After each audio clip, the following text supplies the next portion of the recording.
Hello， 我係歷史老師。哪吒異魔同鬧海嘅粵語配音版會喺香港嘅電視台首播。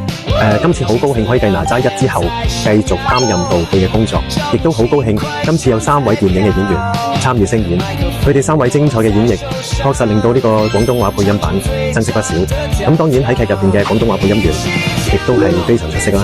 同大家睇下粵語配音版嘅預告片先。